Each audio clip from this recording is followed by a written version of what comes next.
What's that crinkling noise? Okay, I love ASMR, but not in this context. What is this?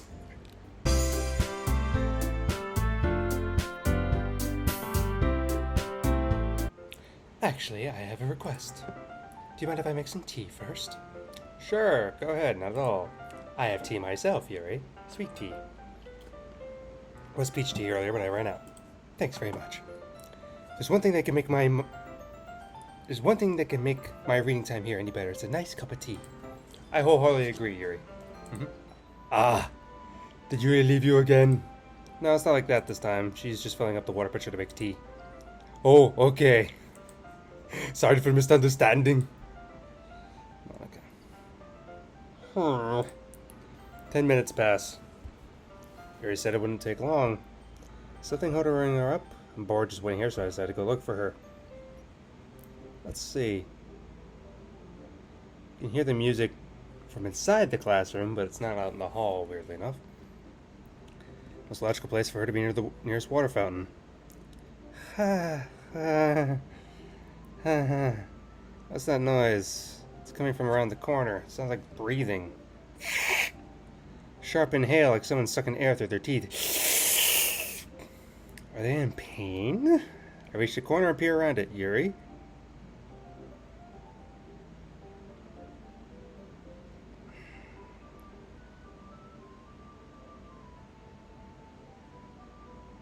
Yuri.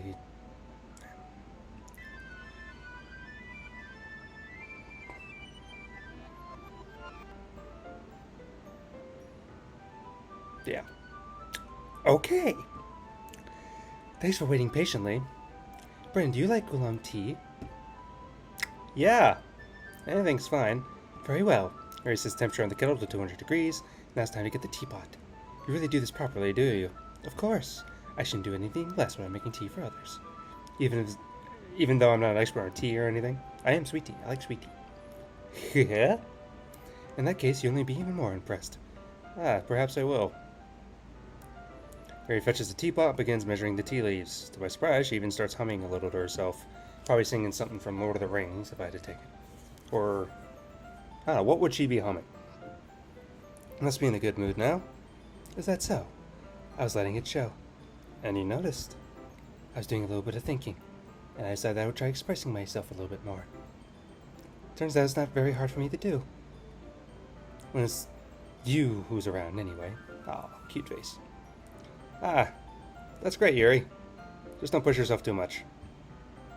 You're always worrying about me, Brandon. It's very endearing. Is it, though? Yuri wasn't kidding. I don't even know if I can keep up with this. How about Yuri pour a cup of tea for each of us? Brendan, I have another request. Do you mind if we sit on the floor today? Why is that? It's a little bit easier on my back. I can read my back against the wall rather than bending over at my desk. Sorry, I didn't realize. No worries. I just have back pain very regularly, so I do my best to manage it. Is that so? I wonder why that is. It's most likely because of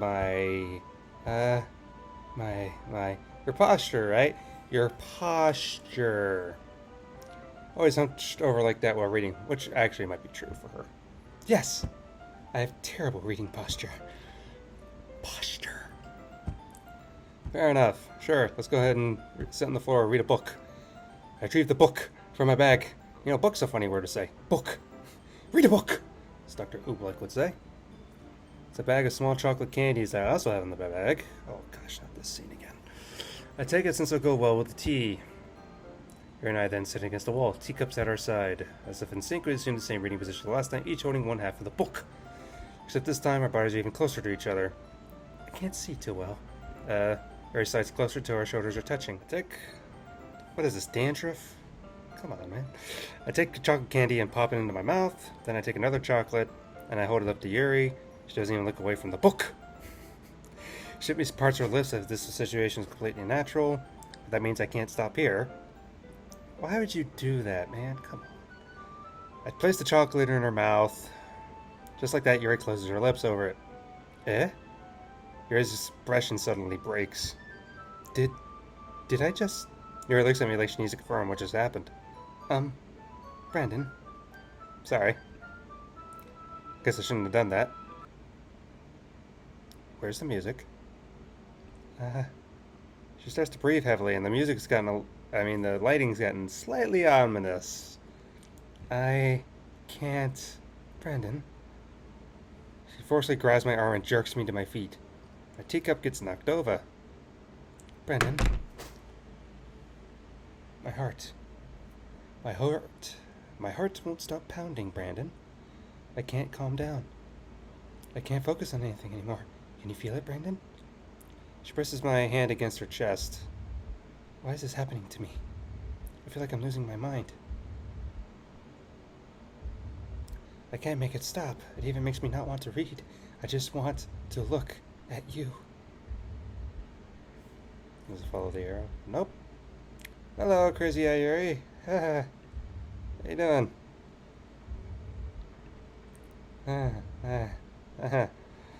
What's up? Okay. Thank you, Monica.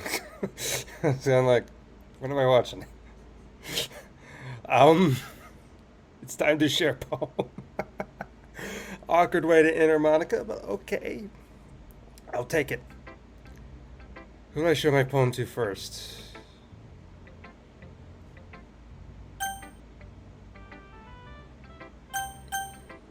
Yuri, I guess? I don't know. I don't know what the... Do you like it, Brandon? This one might be even better. I don't know what to say with this. How did you pick up on this so quickly? I haven't. I don't even know where to begin reading. You just did a good job explaining. I really wanted to give it more imagery. Yuri visibly swallows, even her hands appear sweaty. Mom's spaghetti. That makes me so happy. It's amazing to feel valued, Brandon. Everything you write is a treasure to me. My heart pounds just holding it. I'm the one that's nervous. Like, what?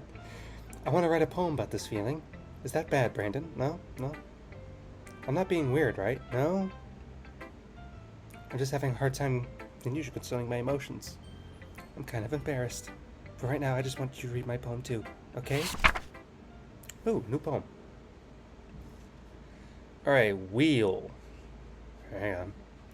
A rotating wheel, turning on axle, grinding, bolted, linear gearbox, falling sky, 7 holy stakes, a docked ship, a portal to another world. A thin tied rope to a thick rope. Is this tea stains?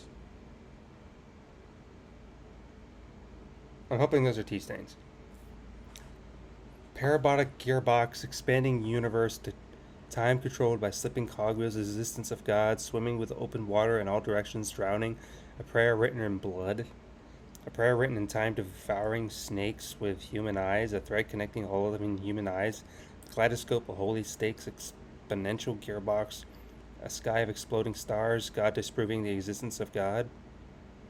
God wouldn't disprove his own existence. He's God. I am that I am is what he says. A wheel rotating in 6 dimensions, 40 gears and a ticking clock, a clock that ticks 1 second for every rotation of the planet, a clock that ticks 40 times every time it ticks every second time, a bolthead of... This is nonsense. I'm sorry, Yuri, this is... A kaleidoscope of blood written in clocks, a time-devouring prairie, a sky of 40 gears and open human eyes in all directions, breathing gearbox, breathing bolthead, breathing ship, breathing portal, breathing... snakes, breathing God, breathing blood, breathing holy stakes, breathing human eyes, breathing time, breathing prayer, breathing sky, breathing wheel. I hate this poem, Yuri. It makes no sense. It goes around in circles of like a cuckoo clock, if you get my drift. It doesn't really matter what it's about. My mind has been hyperactively, so I had to take it out on your pen. There's a pen fell out of your backpack here, so I took it home for safekeeping, and I just really like the way it writes. So I wrote this poem with it, and now you're touching it. I'm okay. But then can we pretend this conversation never happened? You can keep the poem, though. I think you saw something earlier that you weren't supposed to see. I don't want to tell you this, but I don't think you have a choice. It's getting kind of dangerous for you to spend time with Yuri. I don't know why, but she's excitable when she's around you. It shouldn't be a problem in itself, but when Yuri gets too excited, she finds a place to hide and starts cutting herself with a pocket knife. Yeah, we saw that, Monica. We saw that. Isn't that kind of messed up? Oh, I'm sorry. I'm sorry. She even brings a different one to school every day, like she has a collection or something. I forgot. I have to add your voice. I mean, it's definitely not because she's depressed or anything like that. I think she just kind of gets some sort of high from it. It might even be like a sexual thing. But the point is, you've been kind of enabling her. I'm not saying it's your fault, though. But I guess that's why Dad explained it all to you. So I think if you keep your distance, that would probably be the best for her. While you're at it, don't be shy to spend a little bit more time with me. To put it lightly, I have at least have it together. I have at least have it together in the head, and I know how to treat my club members. Sorry, I couldn't read it. But anyway, you want to read my poem now? I like this one the way it turned out, so I hope you do too. Sure. Save me.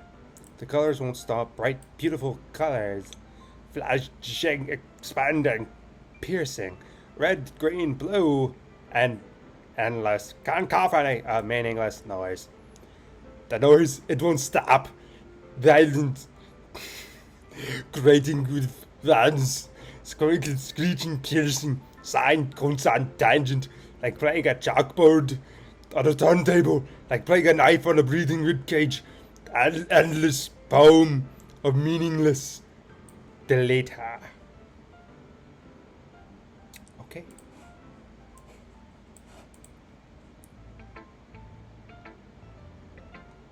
I know it's kind of abstract. I'm just trying to, well, never mind. There's no point in explaining. Anyway, here's Monica writing tip of the day. Sometimes you're facing yourself making a difficult decision. When that happens, don't forget to save your game. Sure. You never know when, who am I talking to?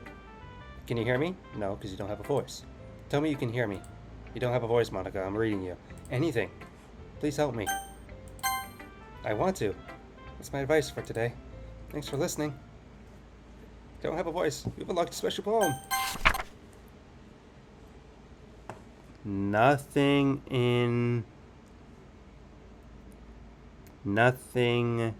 is real. Nothing is real.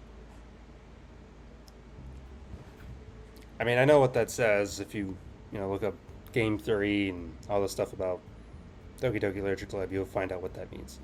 Is this a heart? Just notice this to the side. Is this a heart? Am I in a heart? And the screen's shaking. Don't like that. What's that crinkling noise? Okay, I love ASMR, but not in this context.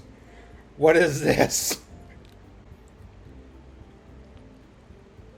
That's not a comfortable noise in this situation. I'm sorry, no. Okay, we're all done reading each other's poems, right? What do you mean?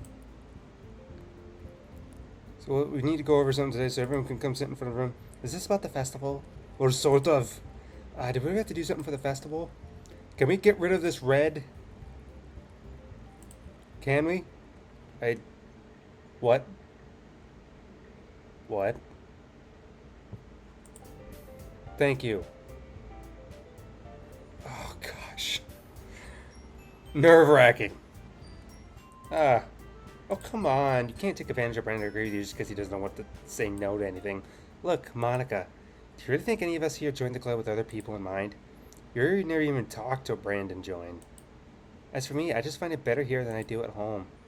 And Brandon isn't even passionate about literature in the first place. And that's everyone. Sorry, but you're really the only one who's interested in finding new members. The rest of us are fine like this. I know you're president and all, but you should really consider our opinions for once.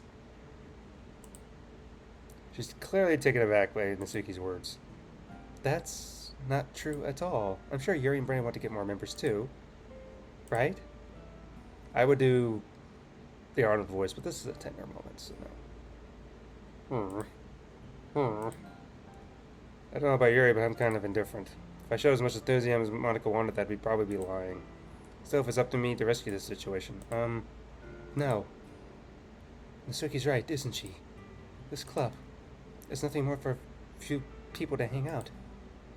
Why do I think everyone here saw it the same way as I did? But that doesn't mean we're against getting new members or anything.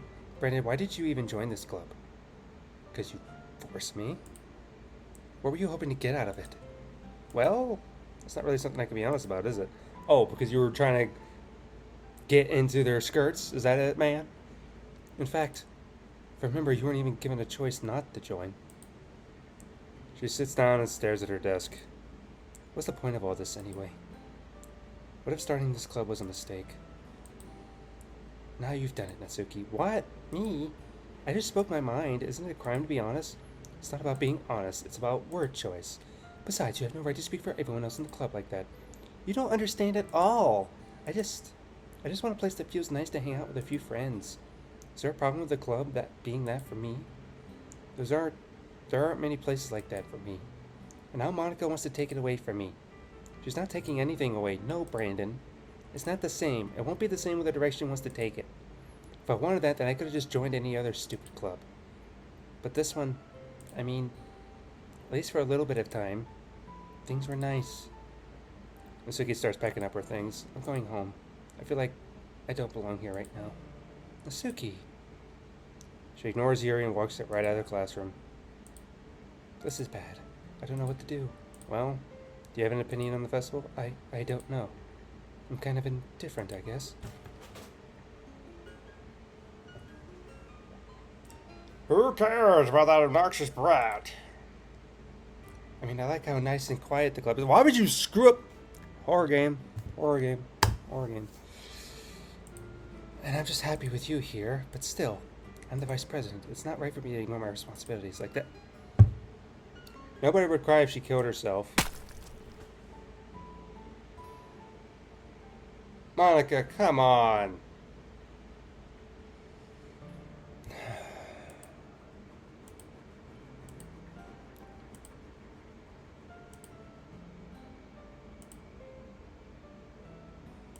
I don't even want to read. I don't think it's about how many members, but the rather the quality of each member. That's why I end up making the Literature Club a special place. I see. I really agree with you. Each member contributes their own qualities in a special way. With each change of members, the identity of the club as a whole will change too. I don't think that's necessarily a bad thing, stepping out of your comfort zone once in a while. So if you'd like to help Monica with the festival, then I'm on your side as well. Alright. Well, maybe we can all talk to Natsuki tomorrow. Yuri nods. Hey, Yuri. Eh? I said Yuri, not Siri. Notice it popped up as soon as Monica appeared. Is that saying something? Is that intentional? I know things were a little awkward yesterday, but I feel like you deserve to know that I still think you're a wonderful vice president. And also a wonderful friend. Monica, I want to do everything I can to make this the best club ever, okay? Me too. Yeah, let's all go home for today. We'll talk about the festival tomorrow. Okay, I look forward to it. Shall we go, Brandon? Please don't take this the wrong way, but I'm going to chat a little bit with Brandon before we leave, just to see what he thinks of his time here and all that. It's important to me, as president. Yuri looks a little troubled, but she doesn't protest. Okay, I trust your judgment, Monica. In that case, I'll see the two of you tomorrow. See you tomorrow! I'll get back to that. Monica waves as Yuri exits the classroom. Phew, things have been a bit hectic, haven't they? Brandon, I just want to make sure you're enjoying your time at the club. I would really hate for you to see you unhappy. The background's getting distorted. I feel kind of like I'm responsible for that as president. And I really do care about you, you know. I don't like seeing the other girls give you a hard time with how me Natsuki is and everything, and you're being a little bit, you know. Sometimes it feels like you and I are the only real people here. You know what I mean? Yes. But it's real because no other time we've been here, we've hardly got to spend any time together. I mean, I guess it's technically only been a couple days. Sorry, I didn't mean to say something weird. There's just some things I've been hoping to talk with you. Things I only know you can understand. So that's why... Wait, not yet. No! No! Darth Vader, no.